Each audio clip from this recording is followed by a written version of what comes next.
Moza just released their new highly anticipated smartphone gimbal called Moza Mini MX, and it is trying to take the crown from DJI's Osmo Mobile 3. In today's episode I will show you the key differences between the two smartphone gimbals and also what the Moza Mini MX has in store for you.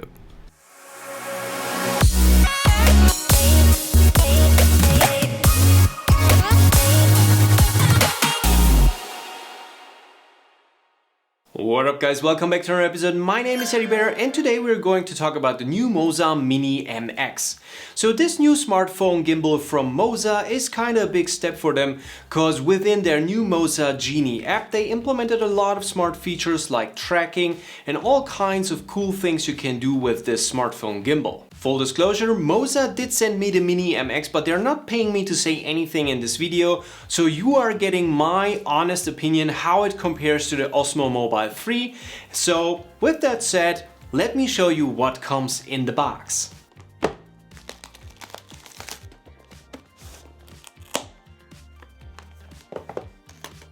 The first thing we find are some information about the new Moza Genie app. Then we have the gimbal itself, which can be folded down so it's compact and fits pretty much into your pocket. And of course also included is the good old quick start guide.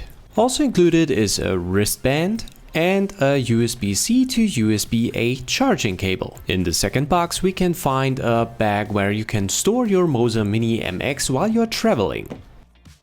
Last but not least, we have a mini tripod which can be attached to the neck of the Moza Mini MX, so to say, so this way it can be held with two hands at the same time. But first let me show you how to unlock the gimbal. For this, grab the handle and twist it 180° clockwise. Then twist the tilt angle once again clockwise. The roll axis also needs to be unlocked clockwise. When using the gimbal, always make sure that all three axes are always unlocked, otherwise it will not engage motor functions.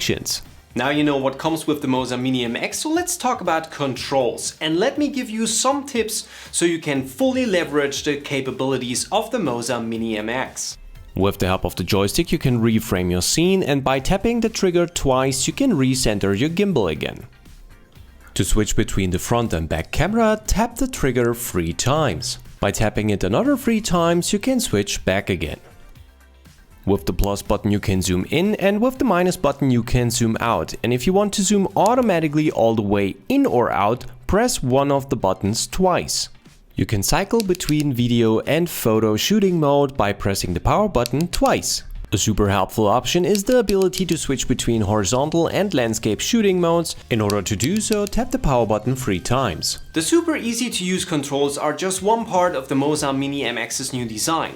But the best hardware is nothing without good software. That's the reason why Moza released the new Moza Genie app.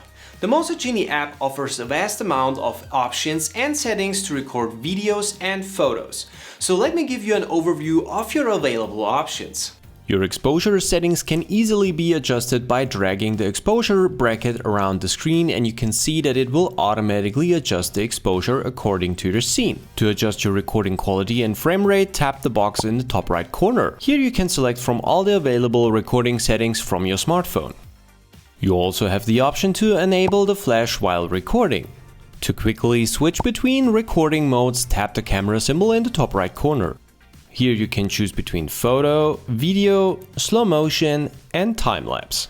A unique feature of the Moza Genie app is the ability to choose which lens will be recorded on and which combination of lenses will be used if you want to zoom in or out while you're recording. To access advanced settings, tap the gear icon in the bottom right corner. Here you can find one of the unique features of the Moza Mini MX, the anti-shake feature. This will crop in your footage a little bit more, but it will enable some digital image stabilization, so your footage will be even smoother. To create truly cinematic footage, a manual mode is imperative. This way you can control your shutter speed, ISO, color temperature, and unique to the Moza Genie app, you even can pull focus with its help. By selecting frames in the settings, you can choose from a variety of aspect ratios to record in, starting from 1:1, 16:9, or even 21:9. If you feel fancy, you can apply filters while you're recording, but there is no way to input any kind of custom filters, so you can only use the predefined ones. If you want, you can even enable zebra patterns to see if your footage is over or underexposed. Also nice is the option to choose from various kinds of grid lines, which will help you to frame your scene. If you're uncertain regarding your sound settings, you can enable a sound meter. Once you started recording, your timecode will also serve as a simplified sound meter. Talking about sound, you also can use Bluetooth microphones for sound input. Also, a unique feature is the ability to use live streaming within the app, meaning you can use Smart Track to track your face or an object while live streaming. To enable smart tracking, tap the almost sun-like looking logo on the bottom left corner. Now draw a square around the object you want to be tracked. The gimbal now starts to immediately track the selected object. The Moza Genie app has a feature that especially beginners will love, the so-called magic mode. Here you can choose from a variety of shooting presets that guide you through the automated shooting process that consists of pre-programmed gimbal movement, background music, and in some cases even effects and filters. Here are 2 sample shots I just took within a minute.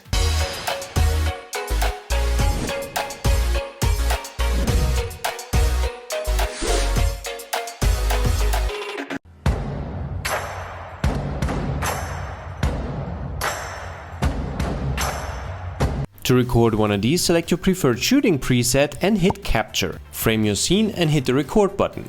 Now the gimbal will automatically take a recording position. It will complete the whole recording process, and afterwards it will apply all the effects, sounds and music that is included in the preset. This way it's super easy to create compelling, shareable video snippets.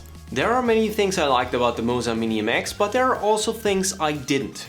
For example, if you power down the gimbal, it basically just drops the phone. The Osmo Mobile 3 goes to parking position. Another difference I noticed is that the Osmo Mobile 3 is rotating the phone once you're entering underslung mode. This way the gimbal arm will never obstruct the view field of the camera. The Moza Mini MX is handling this situation differently. This way the gimbal arm can obstruct the view field of the camera, but on the other hand, if you're filming a complex scene, you are able to take a low view shot and switch back up again without the need to take a cut later in post, cause it's not turning the camera upside down. I also love the fact that the Moza Mini MX has super powerful motors, and even if you have massive accessories attached to your phone, it has no problems powering up or carrying the load while filming. You also should be aware that in some cases a bigger phone like an iPhone 7 Plus can get in the way of the gimbal arm, depending on the movements you make. This means smaller phones will give you a higher possible range of movement. Now let's talk stabilization quality. I did a walking test to compare the Osmo Mobile 3 and the Moza Mini MX. I walked like a normal person would without any ninja walking whatsoever. Now I would like you to tell me which stabilizer did a better job. Use the comments down below or this poll up here.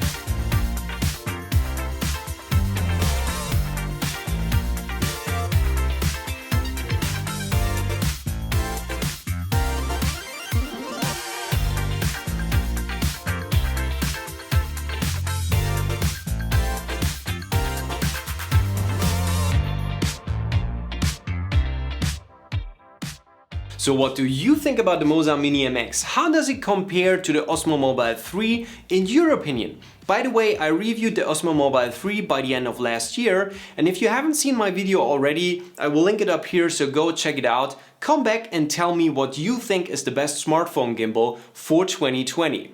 And with that said, thank you for watching, don't forget to like, share, subscribe, and I will see you in the next one. Peace!